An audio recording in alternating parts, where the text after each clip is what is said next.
समस्त हृदय प्रणाम जनाऊँगी। आज कविता गाँ कन्या सिंगाड़ी नाकी। गाँर कन्या मानू केबे भी मान सम्मान मिले नहीं। जेते प्रतिभार अधिकारी होइथिले मध्य गाँ लोक माने गाँ कन्या को केबे भी मान सम्मान दियंती नहीं। से विषय को आधार करी एक सुंदर कविता आपण मानू भेटी दउछि। भल लागिले बंधुगण मतामत देबे। गाँ को सम्मान माँ को सम्मान प्रभाद रही कथा।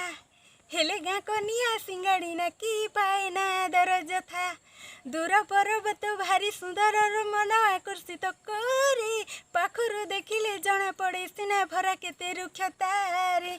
दूर राइजर काली कनियाटी लगई भारी सुंदर। गाँ झियो सब गोबर गोटाई लागुथांती सुंदर। आम ओडिशार सब तो नियारा आहुरी नियारा ढग। सबु ढगर भी अर्थ रही अछि जीवन सह से सांग। कथाटी रही निज गाँ कनिया होई सिंगाड़ी नाकी। जेते पछे ताऊ सुगुण ताहार देउ थांती ना कटिकी। दूर पर्वत भारी सुंदर दिसे नाही कंटा झंटा। सभिंकर मन बुली जीवा पाई पादे फुटु पछे कंटा। संस्कारे झियोटी रूप लावण्य सभिंकु निजर करे। सहरे झियोटी रुमा धलाई हेलो हाय बाय करे। जेते प्रतिभार अधिकारी हुआ निज लोक केबे बुझेनी। दीप तल परा अंधार थाए आलोक तो पाई पारेनी। जेउ गुण पाई कीरति अर्जिब से गुण देखेनी के।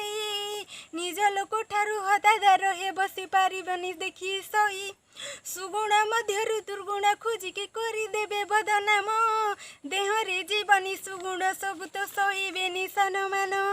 गाँ झियोटीर सुंदर रूप को करी देबे अणदेखा। दुर्गुण को पर दांडरे पकाई आनी देबे लोक हसा। कन्या पुत्र जेते बड़ हेई थांतु पिता माता पाखे सान। गाँ कनियार जेते गुण थाउ रही नाई ग्रामे मान। जेते रूप गुण ऐश्वर्य सम्मान जस कीर्ति थाउ रखी। पर कनिया को सम्मान करंती गाँ कनिया सिंगाड़ी नाकी। निजर भाषाटी सुंदर लगे अन्य भाषार सम्मान। भलरे दुनिया की न मानिया न मिले भाषार मान। बण मल्लीटी बणरे फुटी बणरे से झड़ी जाए। सुबास तार खेलाई पारे ना इच्छा तार मरी जाए। जिए जहा को निजर गुण को चिन्हिबा निज प्रयास। परिश्रम कले सफल होइब ओठरे खेलिब हस। गाँ कनिया सिंगाड़ी नाकी मन रूप दियो। जन्मभूमिर माटी नहीं चंदन भाभी लगाओ। बंधुगण